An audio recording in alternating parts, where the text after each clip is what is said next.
जो उपासक अनन्य चित्त से मेरा स्मरण करता है, मैं उसके लिए सहज हो जाता हूँ, सहज प्राप्त हो जाता हूँ। जिनको लगता है भगवत प्राप्ति बहुत कठिन है, अरे ये तो कहीं ब्रह्म ऋषियों को मिलते हैं, नहीं नहीं, ये इतने कृपालु हैं कि बिल्कुल सहज हैं। जो सहज हो जाए तो बहुत जल्दी मिल जाए। कहीं गाय चराने वाले को मिल जाते हैं, कहीं एकदम भोले भाले जिनको ज्ञान ही नहीं है उनको भी मिल जाते हैं। एक बहुत ही भोला नवयुवक था, अढ़िया नाम था उसका। अढ़ाई कहते हैं 2.5 किलो को।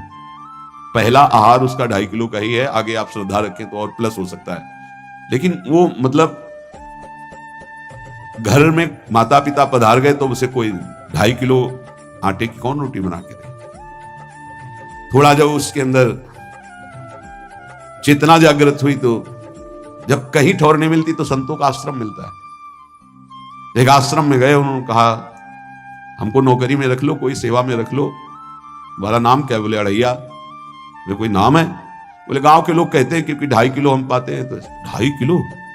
बोले तौल के 2.5 किलो आटे का जब हम रोटी पाते हैं तब हमारी बाल भोग होता है। आगे कोई श्रद्धा करे खीर पूरी, पर 2.5 किलो अन्न चाहिए। तो कहा यहाँ भंडारा है, तू रोज 2.5 किलो क्या 5 किलो पावे, क्या सेवा कर सकता है? उनका जो आप सेवा बताएंगे सिखाएंगे वो हम कर लेंगे। उनका तुम गाय चलाया करो, गाय चलाया। भाई देखो हमारा वैष्णव सिद्धांत है, तुम गाय चराने जा रहे हो, हम यहां से तुम्हें अमनिया दे दिया करेंगे, जंगल में तुम बनाओ और वहीं ठाकुर जी को भोग लगाओ और पाओ। बिना भोग लगाए पाने का विधान हमारे आश्रम से आपका नहीं बन सकता। वो हमको तो कुछ आता नहीं भोग लगाना, क्या भोग लगाएं?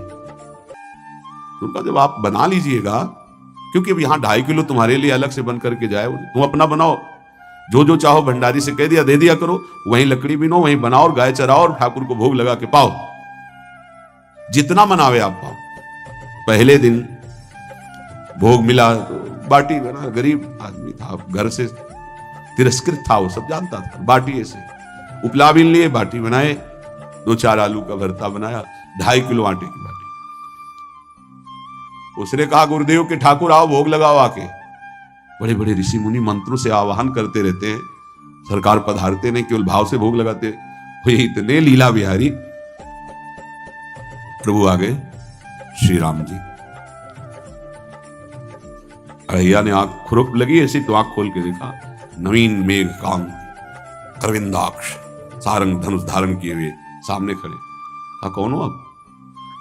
मैं राम जी कहते हैं। आपने कहा गुरुदेव के ठाकुर आ, तो गुरुदेव तुम्हारे जो है उनके हम ठाकुर जी हैं। सही में आते हो तुम? बोले आए तो गए और हम पाएंगे। बड़ी खुशबू आ रही है आलू के भरता की, तुम्हारी बाटी बनी हुई। और गुरुदेव ने कहा तो भोग लगा के पाना, मतलब आप पाते तो हैं? नहीं सुना है। बोले नहीं नहीं पाते हैं, पर सबका नहीं पाते हैं। आप जैसे भक्त जब पुकारते तो बिल्कुल कुछ नहीं जानता था। इसलिए हम कह रहे बड़े बड़े विद्वान और योगी जन रास्ता देखते रहते हैं। हरिवंश महाप्रभु ने इसीलिए लिखा है, मुनिमन ध्यान धरत नहीं पावत, करत विनोद संग बालक भट। ये विनोद करते प्रकट हो जाते बड़े बड़े मुनियों के जो ध्यान में नहीं आते। काश तो आप हमको ऐसे ही रखोगे, क्योंकि आप आ गए तो आप भी। तो प्रभु ने कहा जब तुम 2.5 किलो पा सकते हो तो हम तो 2.5 मन भी पा सकते हैं। बोले हमको ये पता नहीं था कि गुरुदेव के ठाकुर इतने भूखे रहते, पर आप अलग पत्तल में ले लो, अपने पूरे पत्तल में तुम आपको पाने दें। बोले भोग थोड़े ऐसे लगाया जाता है कि तुम अपना रखो, तुम अपना रखो। और बोले आंख मूंद कर तुम बैठो, जैसे तुम्हारे गुरु जी भोग लगाते हैं तो आंख मूंद लेते हैं, अब हम पाएंगे तुम्हारा। तो आंख मूंद लिया, चलो भाई पाओ। सोचा एक आध बाटी पा लेंगे, बीच बीच में खोल के देखता जाता भगवान सब चाट ले। भगवान बड़े करत विनोद संग बालक भट, हरिवंश महाप्रभु कह रहे करत विनोद संग बालक भट, मुनिमन ध्यान धरत नहीं पावत। आंख खोला, बोला आज हमको भूखे रखोगे? बोले जानते हो तुम्हारे गुरु जी ने क्यों भोग लगाने के लिए कहा? आज एकादशी है, तुम्हारे गुरु जी के यहाँ एकादशी रह जाती है, इसीलिए तुमको अमनिया दिया, वहां बनाया नहीं, और तुम्हें रोज अमनिया देंगे।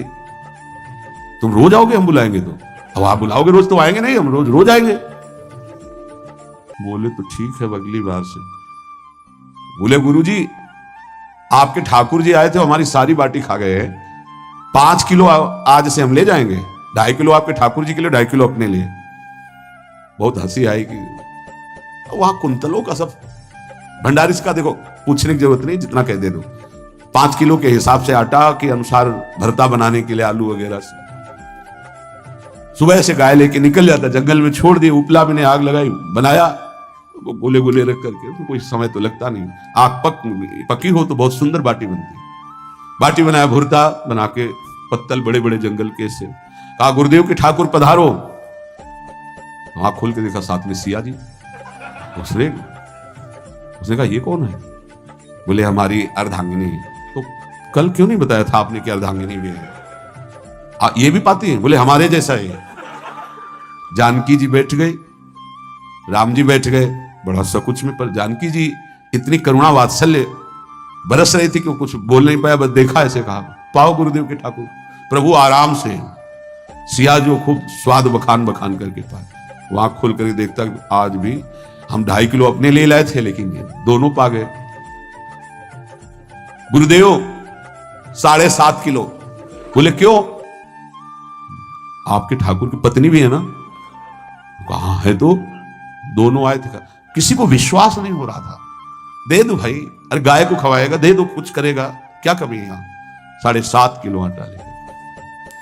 अब तो समय लगा, 3 बजे तक बाटी बन के तैयार हुई पत्तल में से। गुरुदेव के ठाकुर पधारो।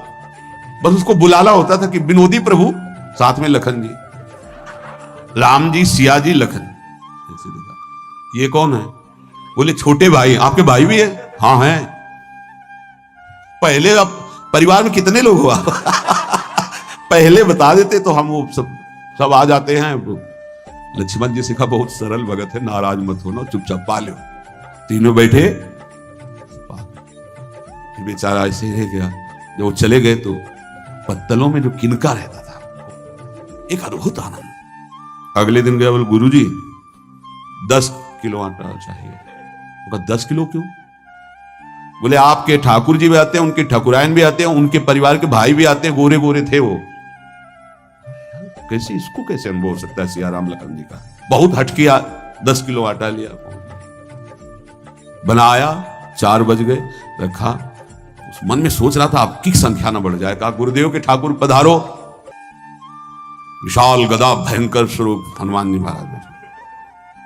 आंख खोला तो 3 स्वरूप में प्रभु खड़े हुए थे, सियाराम लखन और हनुमान जी चरणों बैठे। पूछा ये कौन है? तो कहा ये हमारे प्रिय सेवक हैं हनुमान जी। एक बार आप अपने पूरे परिवार का, अपने सेवकों का वो आप पर्चा बना के दे दो, गुरु जी को दे देंगे जाके। हर बार एक बढ़ जाता है। तो भगवान मुस्कुराए, हनुमान जी इसका कुछ बोलना मत, बहुत निराला भगत है। बोले पाओ प्रभु। तो पहले सिया राम जी पाए, फिर जो प्रसाद है लक्ष्मण जी पाए, फिर हनुमान जी पाए। हनुमान जी सब पूरा बहुत निर्मल भाव से बनाया हुआ और निर्मल भोला भक्त। अगली बार कहा गुरुदेव 5 किलो एक्स्ट्रा में रख दो, 1 नंबर बढ़ता जाता है। आपके पहले ठाकुर जी आए, फिर ठाकुरायन जी आए, फिर उनके भाई आए, फिर इस बार तो बहुत भयानक रूप, गदा लिए हुए, लाल अरुण वर्ण शरीर का प्रकट हो रहा है। जिधर देखो कंचन वर्ण की कांति, मुख में अरुण वर्ण की कांति। हमने पूछा आपके ठाकुर जी से, तो उन्होंने कहा कि वो सेवक हैं। वो रोमांच हो रहा था कि क्या सही भगवान करुणा करके इसको दर्शन देते हैं। अब अगली बार अगर ये बात करेगा कि तो फिर अब हम इसकी परीक्षा लेंगे। ले गया एक्स्ट्रा बनाया सब। आओ गुरुदेव। अब तो पता था कोई आने वाला नहीं। गुरुदेव के ठाकुर 2 संख्या बढ़ गई। आंख खोल के देखा, कहा ये कौन है? तो कहा ये हमारे और भाई हैं, इनका नाम भरत है, इनका नाम शत्रुघ्न है। पहले महाराज बता देते ना कि आपके और भाई हैं, हमने कहा था, आपसे प्रार्थना की थी। पाओ बचे नहीं ना, 2 संख्या ज्यादा हो। अगली बार गुरुदेव से कहा कि गुरुदेव 20 किलो वाली बोरी में भर दीजिए, अब हम दिन भर बनाएंगे क्योंकि आपके इतने ठाकुर हैं।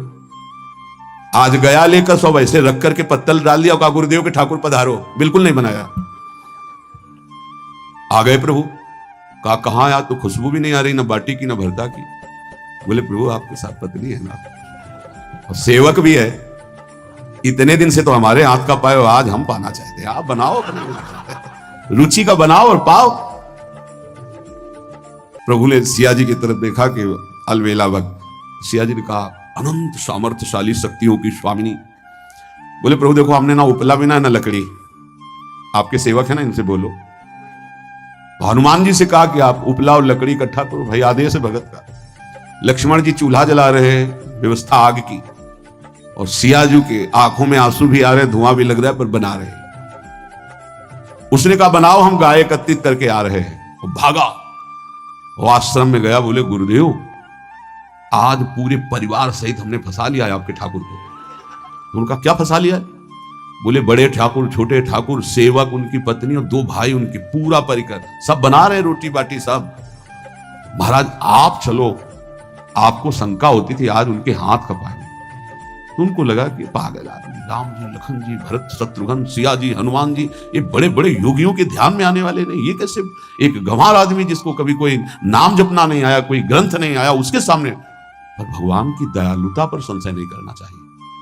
चल के देखते हैं। जो ही वहां गए, चूंकि निरंतर भजन परायण थे, वहां गए तो पूरा राम दरबार उपस्थित, और बड़ा सुंदर व्यंजन स्वयं जानकी जी बना रहे। प्रभु के चरणों में साष्टांग दंडोत है। कहा प्रभु लीला समझ में। भगवान ने कहा देखो, जो ज्ञानी भक्त हैं उनके लिए मैं अत्यंत तर्क के द्वारा भी पकड़ में नहीं आता, जो विद्वान हैं उनकी विद्वता मुझे छू नहीं सकती, लेकिन जो दीन है और भोले हैं उनके सामने मैं अपने इस दिव्यता, इस महानता को, देखो तुम्हारे इस भक्त की आज्ञा पर हमारा पूरा परिकर लगा हुआ है सेवा। ठाकुर जी की कृपा से जो गुरुदेव का प्रताप, जो ऐसा सौभाग्य मिला, परोसने में दोनों गुरु और शिष्य, पाने में प्रभु। बाद में जब प्रभु ने पा लिया तो जानकी जी ने उच्छिष्टामृत प्रभु का लेके और कहा देख, आज तक तू मुझे देख नहीं पाया देखते हुए भी, इसीलिए कृपालु है। एकांत में श्री तुलसीदास जी रोकर प्रार्थना करते हैं, जनक सुता जग जननी जानकी, अतिशय प्रिय करुणा निधान की, ताके जुगपद कमल मनाऊं, जासु कृपा निर्मल मति पाऊं। करुणा निधान प्रभु श्री राम की अतिशय प्राण संजीवनी मूरी, प्राण प्रिय सियाजू की, सीताजू के चरणों की वंदना करता हूं, जिससे प्रभु को पसंद है निर्मल मति, निर्मल मन। उनकी कृपा से मेरा मन निर्मल हो जाए, मति निर्मल हो जाए, तासु कृपा निर्मल मति पाऊं।